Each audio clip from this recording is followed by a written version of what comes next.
All right, so making some more progress here. I have the starter in place and I clocked the rack. So I moved it back I would say like a ½ inch or 3/4 inch turn backwards. I had to bend some of the hard lines on the back of the rack out of the way to clear the, for the clocking.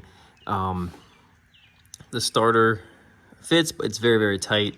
Essentially, if I ever have a bad starter, I'm gonna have to take the brackets off, slide it down more, take the steering piece off, the joint, and then pull the starter out.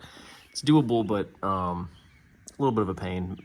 Not sure how easy it's gonna be with the headers in place, but hopefully I just don't have any issues with it. I routed the clutch line. So I have that, it's an ISR line just for a KA. It's a little long, but I tied it up underneath the car. And then that goes, let's see if I can show underneath here. And then that connects to the Z1 external slave setup. I have it snugged, just gotta bleed it and all that. I have the transmission mount in place. And I also installed the drive shaft. So this is a VQ, I really believe VQ35 drive shaft, and it works for the VQ37 as well. So got that in place. Go back over here. And I was also running some power steering lines. I have the rack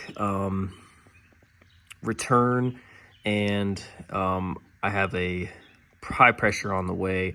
I'm using dash 6 nylon braided. The 60-inch one that I bought for the high pressure, they're both 60 inches, by the way. So, you know, just for sizing, if you need a reference, return 60-inch works, and then so does the high pressure.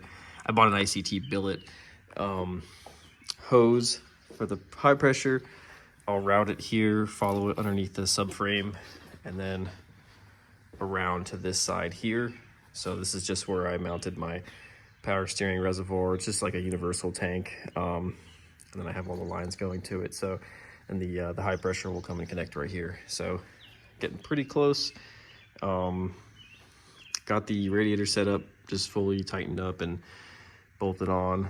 Gonna have to just kind of go back through and like double check, you know, pretty much everything, the tightness, since this project has taken a little bit longer than expected. So just make sure I tightened everything. But the things that I have left after getting the motor in place is just a lot of nut and bolt checking. The biggest thing that I have to do is I have to run this wiring harness into the cabin and figure out how I'm going to, where I'm going to put everything. A little bit of wiring just for like power and stuff like that. I may have to extend a few connectors here that go to like some connectors on the back of the engine. I also wanted to figure out the heat situation, because this car does have a good heater core and the heat works. So I would like to install and hook up heat. But as you can see here, it is very, very tight. So I'm gonna try to get some tight 90s, like I believe it's 5/8 right off of that, and then I can connect it to the adapt it and then connect it to the 3/4 pipes that are on the engine. So as long as I can do that, that'd be cool. At least have heat on this thing, and then once the wiring's in the car, figure out just like where I can realistically put it and not have it just like laying on the floorboard or anything like that. Trying to make it as clean as I can. And I think another item that I installed in the last week or so was the this is a Juku Racing bash bar with the jack point, and then I had my friend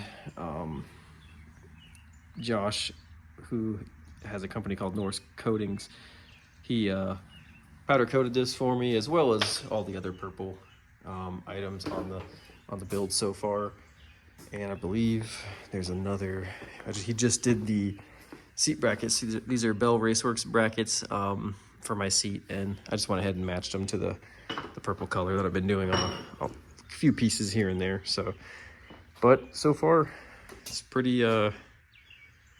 It's getting pretty close. Just continuing to check off the list, and I'm hoping for maybe a first start in the next week or two.